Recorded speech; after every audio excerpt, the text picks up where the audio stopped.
Hi, my name is Madi, and I'm a Colorado knitter. This is a podcast all about yarn, knitting, making, and all the ideas I have in my head that I always want to share with you guys.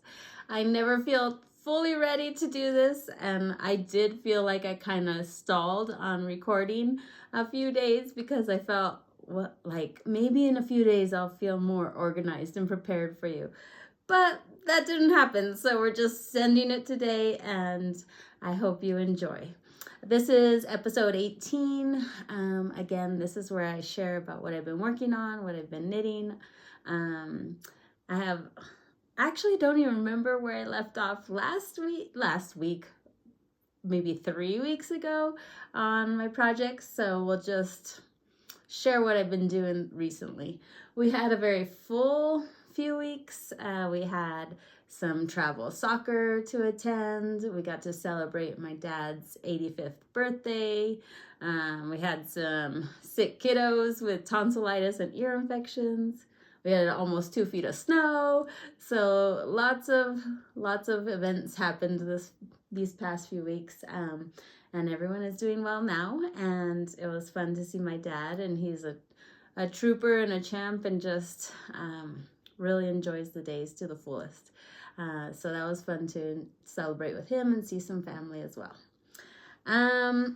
Okay, let's see if I can sort of remember all the things I wanted to share with you. I have very few notes, but I'll keep glancing down to kind of peek at my phone and at my maker's notebook to remind myself of what I want to share with you. Okay, to start with, I did finish something yesterday. And I really appreciate this podcast and you guys and the viewers so that I can feel motivated and encouraged to continue and finish things. My main skill is casting on, and I'm not so skilled at finishing items. So I like having this motivation to share with you and actually finish and get to wear them. And so I finished my Hibernal Beanie, and last time I didn't even get to show it to you because I had it in my car.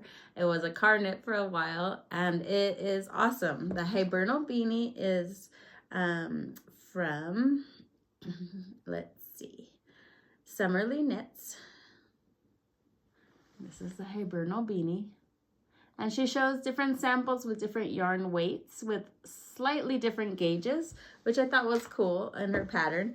And I use the wonderful yarn that Rachel at Chapel Hill Maker gave me when I visited her and the knitting group in North Carolina. And it is Fuzz Family Yarn by Kraeo, and it is in the Mama Bear base, and it's beautiful. This is 45% baby alpaca, 45% merino wool, and 10% silk. It was a 100-gram skein, and I use almost 80 grams. I did not block it because it fits so snugly and well right when I finished that I didn't want to change the shape of it at all. I love the Hibernal stitch pattern because it's kind of like ribbing, and it's the same stitch she has for finger weight socks and DK weight socks. This is a DK weight yarn and hat pattern. I definitely love the stitch. It's easy to memorize, and like I said, it kind of hugs like a ribbed hat. I used a US size 3 needle throughout. Sometimes hats have the ribbing be a smaller needle. This pattern was the same throughout. And it fits well. It fits really well. And again, I think the Hibernal stitch is similar to a ribbed stitch, so it makes it similar all throughout. This time, so sometimes I have hats. Let's see if you could see what I'm just going to say. That when I fold them over, they tend to do this, where I see the ribbing under my fold continuing with the hat, which is not a big deal, but I think that happens to me because I make the crown too short. So I knit the smaller of the two sizes offered, but I knit the length of my beanie and crown the larger size. So 9.25 from cast on to where I started the crown decreases, because I figured I wouldn't mind if the ribbing, the folded rib would fold over the hibernal stitch more, but I wanted it to cover my ears and I wanted it to not show where the fold was. Now, who knows if I'm having that show now, but I really liked it, and I really love that stitch. It's very addictive and soothing, and it has a beautiful result. So highly recommend the Hibernal hat. Let's see.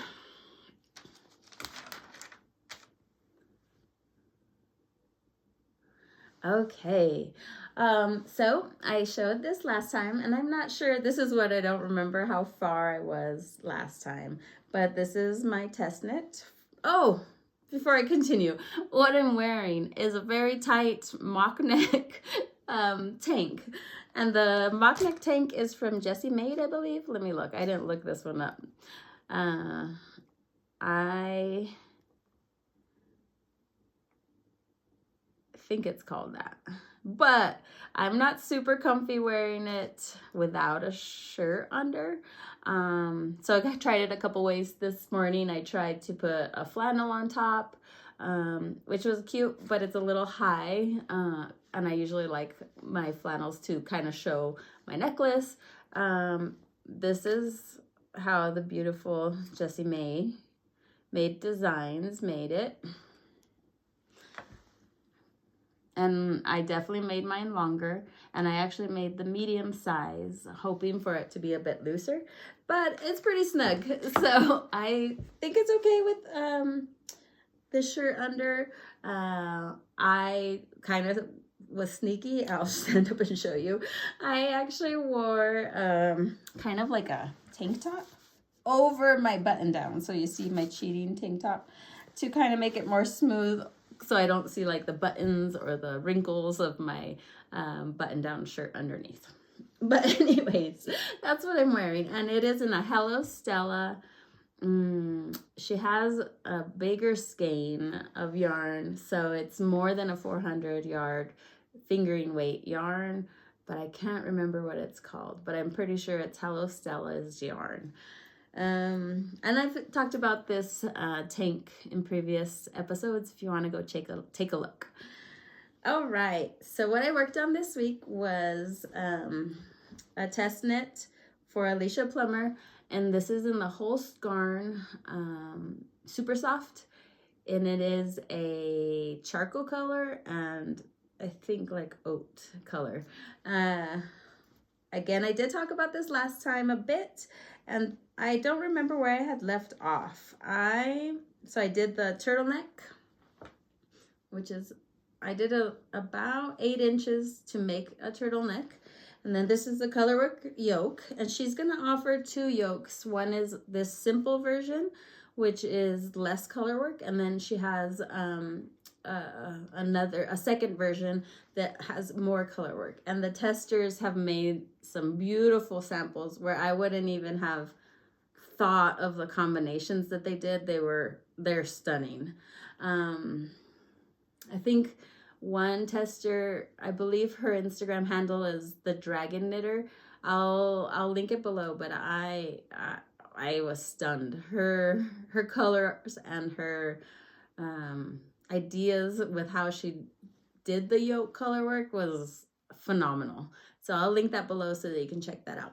But I did finish both sleeves, and my sleeves are definitely knit less than Alicia Plummer's because I'm a shorter person. But she does offer some color work options at the cuff as well, which I chose not to do because my arms are shorter. And then all I have left is a bit more of the body and the hem. So I'm nearly there. I love this. It's gonna look so awesome with jeans and boots, and I can imagine just throwing this on all the time. I really love this, and I love the dark charcoal and the oat color for the Colorwork. I did hold holstgarn double. I don't know if I mentioned that.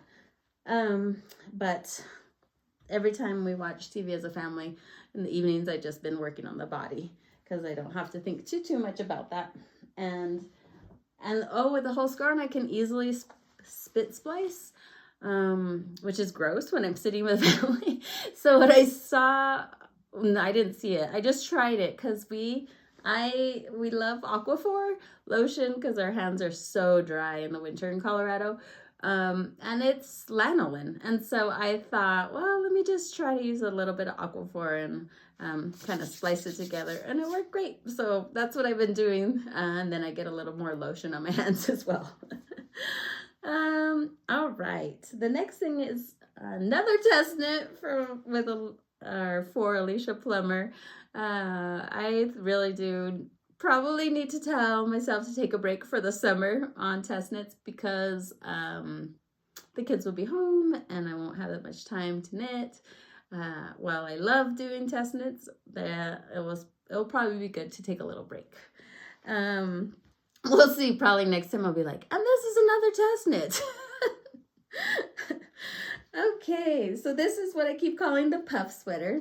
She hasn't decided on a name yet, but right now I think it's called like the cloud sweater or something like that. But this is what it is. And I have one sleeve going. I think I'm going to do the neck one more time in a smaller needle, but it's the rolled neck where it's seamed together with the cast on. Or where I picked up the neckline. So you add the neck after the fact, which I always like. It has beautiful seam lines in the back. And this is pieced, so you do knit the front, then the back, and you seam them together along here, which was not difficult. And then along the side with a mattress stitch. Again, not difficult. But it is a very fun puff sweater. My version is a little heavy. I used Warmi by Amano, which is 70% baby alpaca and 30% merino wool. And Alicia Plummer recommends using Isager alpaca 3, and that's 50% alpaca and 50% wool. So I'm not sure. I also added a mohair so that it still has that fluff, which I think this pattern needs a little fluff, whether it be suri, whether it be another alpaca or lace weight that adds some fluff, because it does have a little bit of holes, if that makes sense, on purpose, but I don't know what it would look like without the fluff added. Probably beautiful, but just my thought. I think that the fluff adds to it to kind of cover that empty space. But it is fun. I do like it. Like I said, I don't know. I would love to compare. Rachel is making one with the Isager, so I'd love to see if mine is heavier or not. It doesn't feel heavy. It feels like if you had a good sweatshirt, it's kind of that weight. But it's fun. So far it's cropped, but I think the stitch with the alpaca combo will kind of weigh it down a bit more, so it might grow in length, and the puffs may relax as well and not be as bumpy, so to speak. All right, this is on a huge needle. I'm using a 10 size US 10 needle, so it's the front and back pieces were very quick. And it's very fun. The texture is super, super, super soft. Okay, guess what? I have another test knit. The next thing I've been working on is, so typically I have a sock going anyways. And guess what? I actually forgot a sock in the car. So I'll have to keep it for you next time. But I tend to have a sock going anyways. So I was like, I'm going to just do this sock test knit. And it's by Fox and Folk. She's been lovely. She runs her test knit through Instagram messaging, so you get to hear from all the testers and see the combinations. That's really my favorite part, is the community that you get to discuss these beautiful patterns with. So I'm having a good time. Anyways, this is what she has. And right now she's calling it the Evergreen Socks. And I haven't blocked it yet. So it's a cable, and it will benefit from the soak and kind of show that pattern a little bit better. But I really love this rolled edge. You cast on with a little bigger needle. So I used US 2, just long tail cast on, and then you knit a few rows to allow that curled edge. And then I moved back down to my US 1 for my socks.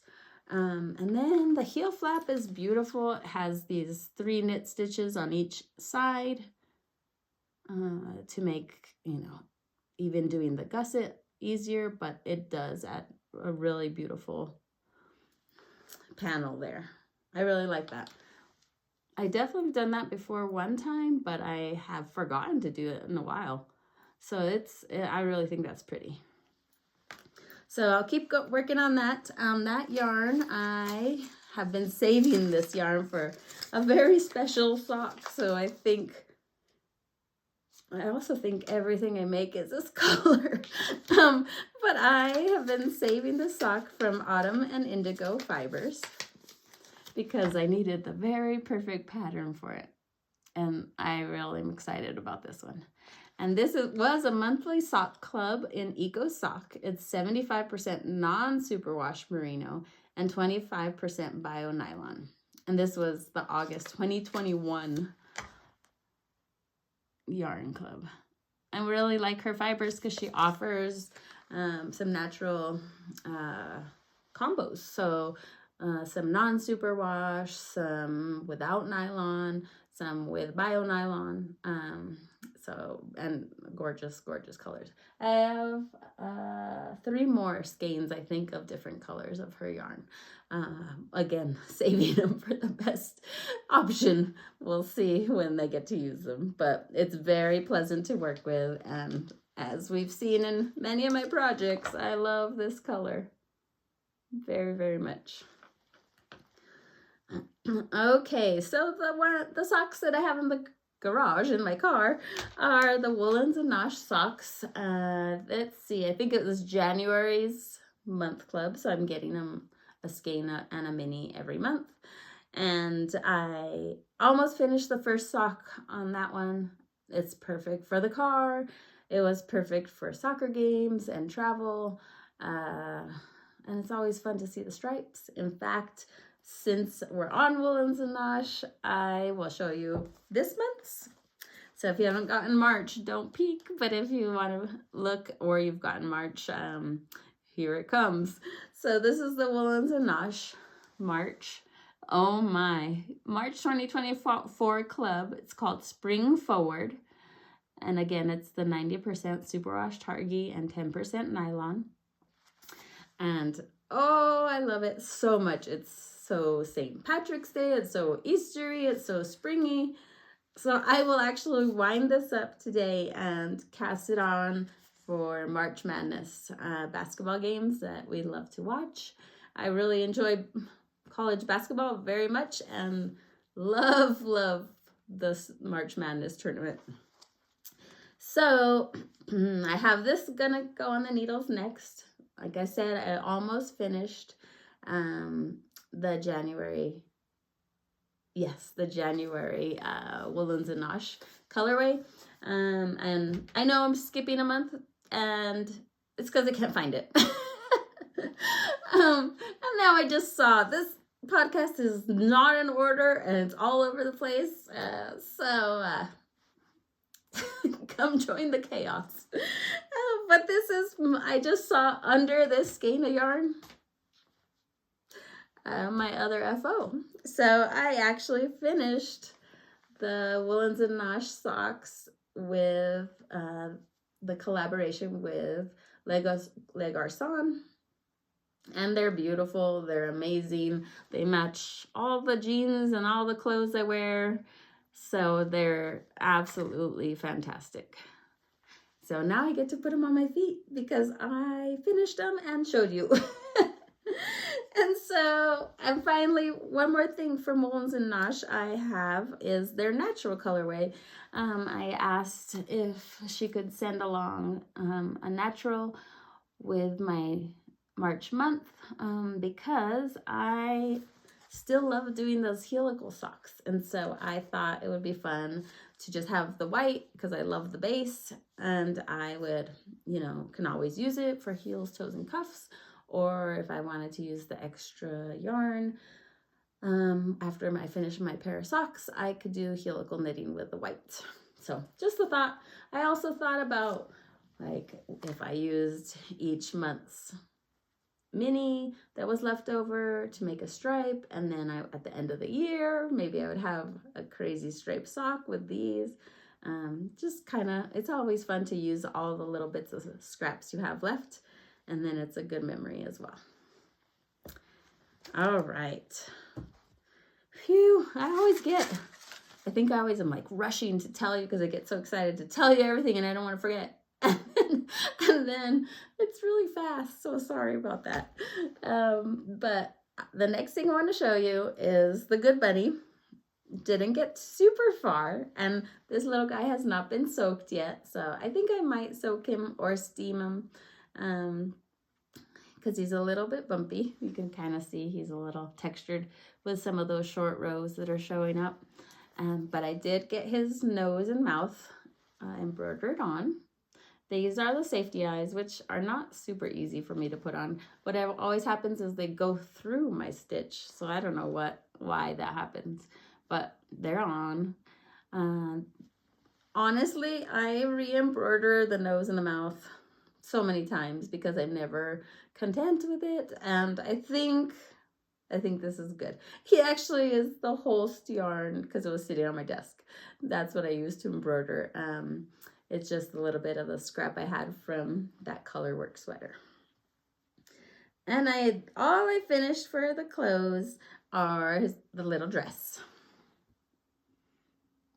And so I'll put it on for you. It's dry. I did soak this because it was kind of curling up. My goal for this year is to hopefully get the little hat done, but no pantaloons this time. Maybe next year. My middle son definitely pointed out that he had no pants, but it's a dress. So I'll have a dress and a hat this year, but these patterns by Susan B. Anderson are just so amazing. The instructions are fantastic. They don't take very long. They're a little fussy. I won't say they're not, because you are advised to use double pointed needles, and I have the Licky Luka Laka, all the double pointed needles in different sizes in there, and I do use them for the toys because she actually has the instructions being needle 1, needle 2, needle 3, and actually the amount of stitches on each needle. So it is much easier to follow the pattern if you are using double pointed needles, as Susan B. Anderson is using. But I did add a little, you can't really see it too much, but I added a little embroidered flower in the same color. And then of course, going to bed last night, I was thinking, oh, I could duplicate stitch. I could duplicate stitch along the hem like it was little seam lines, or along here. Of course, I thought of a zillion things to do, but her directions is a perfect fit. I'd never watched for this. I just used the needle she advised. But she's really cutie. And wow, what color is her dress? Oh, maybe I need to try to use some new colors. But very cute. And then I think I'm gonna do the little beanie. Maybe she'll get pants this year, but I have some other things I want to finish. Let's see. I think I will add more embroidered flowers though. That's cute. Okay, showed you what's new. I showed you my Woolens and Nosh. I have a feeling this is gonna be short. I do feel kind of hungry. I know that Hohi's vest, that cabled red vest that I showed last episode possibly, is coming out tomorrow or Friday. And that pattern is a crew neck vest or long sleeve, so pullover. And fast. It's so fast, so pleasant. The cables are very fun. Nothing was difficult. I cabled for the first time for a whole project without a cable needle. And I did use a US 10 on that, and that one feels so light and fun to wear. So keep an eye out on Hohi's new vest that's coming out, and I'll show that to you next time. On my body, I mean. Let's see. Oh, I'm gonna try something new to me. I am going to, so one of the test knits I did for Alicia Plummer, she actually kept the sweater as a sample knit for herself, and she did pay me. She's very generous that way. So she bought my sweater and has it as a sample knit, which I have made sample knits for La Bianame one time, and it was a payment with yarn. This time, Alicia Plummer generously paid me via Venmo, and I felt so honored to be able to share that knit, and that she wanted it as a sample. And so Mitchell Wool Company, they put out a Instagram post about possibly doing samples for their upcoming show. And so Mitchell Wool Company, this is their company logo, and I'm gonna give it a try. We'll see. So it's a sample knit where they provide their yarn, and I'm waiting for their yarn. But the sample I'll be making is the Kettle Cove vest, and it's in a worsted weight. So we'll see. Hopefully it doesn't stress me out. They're very kind and lovely, and they have beautiful wool. But they gave these stitch markers to their sample makers, which are really fun. They say different things on them. One says "for flock's sake," and I believe it has their sheep names like Betty, Bubba, Know Your Yarn, because it's their flock.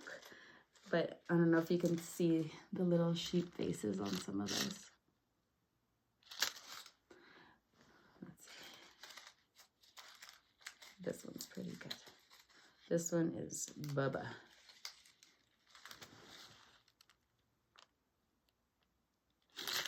But so we'll see how that goes. I haven't gotten started. Like I said, I'm waiting for the yarn, and it's a worsted weight, so it should be on a US 8 or so. And they provided, it's a Lina magazine pattern, so they provided their book, which I will return at the end, including the pattern. Let's see. I feel like this is very tight. Maybe that's what's making me hungry. I also wanted to share some things that I saw on Instagram. I want to try. I've been itching to sew. I've been wanting to sew some sweatshirts for Ian, and I've been wanting to sew some quilts and some bags, all the things that there's not enough time in the day for anybody to do all the things we want to do. But I saw on Instagram, instead of, so I do not enjoy pinning a quilt top to the sandwich of quilt batting and quilt backing. I do not like pinning it. I never feel like it's totally flat. I also don't like spraying it because I don't have a place to do that outside, and I don't want to breathe it that much.